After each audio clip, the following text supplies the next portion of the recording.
નમસ્કાર મિત્રો, આપણે જોવાના છીએ ગુજરાતના 50 સમાચાર. ચેનલ પર નવા હોય તો ચેનલને સબસ્ક્રાઇબ કરી બેલ આઇકન ઓન કરી નાખજો, જેથી તમને દરેક અપડેટ મળી રહે.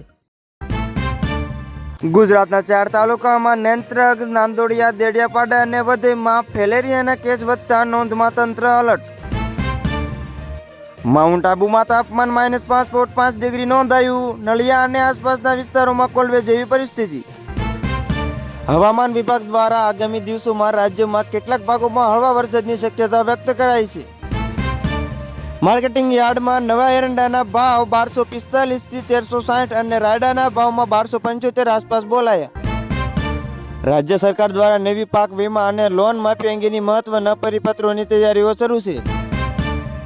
સિલહટ જિલ્લામાં હિન્દુ શિક્ષક બિરેન્દ્ર કુમાર ડેનાના ઘર મેં આગ લગાવી દેવામાં આવી અને તરુણાપૂર્વ સ્થિતિ સર્જાઈ.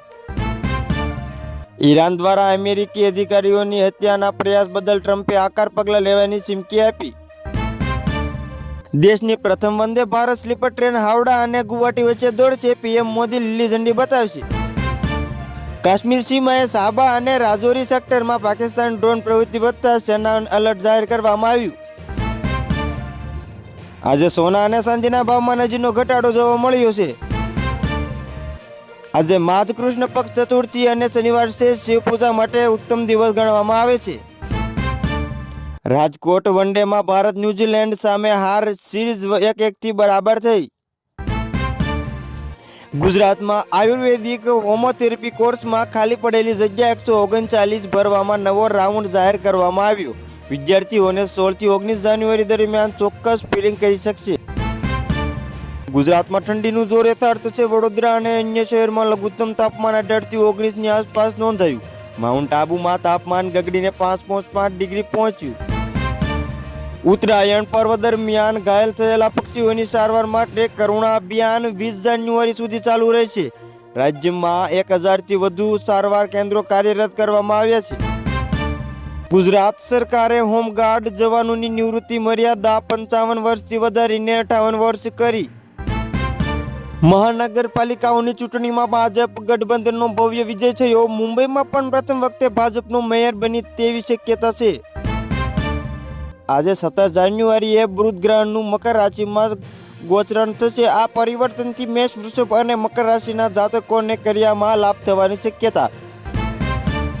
આ વર્ષે 26 જાન્યુઆરીએ યુરોપિયન પ્રદેશના પ્રમુખ એન્ટોનિયો કોસ્ટા મુખ્ય મહેમાન તરીકે ઉપસ્થિત રહેવાના છે. આજે વહેલી સવારે 1:22 વાગ્યે કચ્છના ખાવડા નજીક 4.1ની તીવ્રતાનો ભૂકંપ આંચકો અનુભવાયો. ભૂકંપનું કેન્દ્ર બિંદુ ખાવડાથી 55 કિલોમીટર દૂર હતું. સદનસીબે કોઈની જાનહાનિ અહેવાલની નથી થઈ. ગુજરાત વિધાનસભાના બજેટ સત્રની તારીખ જાહેર થઈ અને 16 ફેબ્રુઆરીથી બજેટ સત્રનો પ્રારંભ થશે. હવામાન વિભાગે 22 થી 27 જાન્યુઆરી વચ્ચે સૌરાષ્ટ્ર અને ઉત્તર ગુજરાતમાં માવઠા કમોસમી વરસાદની શક્યતા વ્યક્ત કરી છે. અમિત શાહનો ગુજરાત પ્રવાસ. કેન્દ્રીય ગૃહમંત્રી અમિત શાહ ગુજરાત પ્રવાસના ત્રીજા દિવસે અમદાવાદમાં વિવિધ કાર્યક્રમોના હાજરી આપી રહ્યા છે. રાજ્ય સરકાર દ્વારા હાઈકોર્ટ અને જિલ્લાના અદાલતોમાં મકર સંક્રાંતિની રજા જાહેર કરવામાં આવી હતી. વડોદરામાં મકરપુરા વિસ્તારમાં એક 42 વર્ષીય યુવકની હત્યાની ઘટના સામે આવી છે, જેમાં પોલીસની તપાસ ચાલુ છે. ગુજરાત વિધાનસભાનું બજેટ સત્ર 16 ફેબ્રુઆરીથી શરૂ થશે અને 19 ફેબ્રુઆરી રાજ્યનું અત્યાર સુધીનું સૌથી મોટું બજેટ અંદાજે 3.90 લાખ કરોડ રજૂ થશે. મુખ્યમંત્રી ભૂપેન્દ્ર પટેલની અધ્યક્ષતામાં કેબિનેટ બેઠક મળી, જેમાં બજેટની નવી જોગવાઈઓ અને ચાલુ પ્રોજેક્ટની સમીક્ષા કરવામાં આવી. સીએમ ભૂપેન્દ્ર પટેલની ભાવનગરની મુલાકાત લીધી અને 150 કરોડના વિકાસનું કામોનું લોકાર્પણ તથા દિવ્યાંગોને સાધનોનું વિતરણ કરવામાં આવ્યું. મહારાષ્ટ્ર સ્થાનિક સ્વરાજની ચૂંટણીમાં ભાજપના શાનદાર પ્રદર્શનને ગુજરાત ભાજપે વિજયાદશમી તરીકે ઉજવ્યું.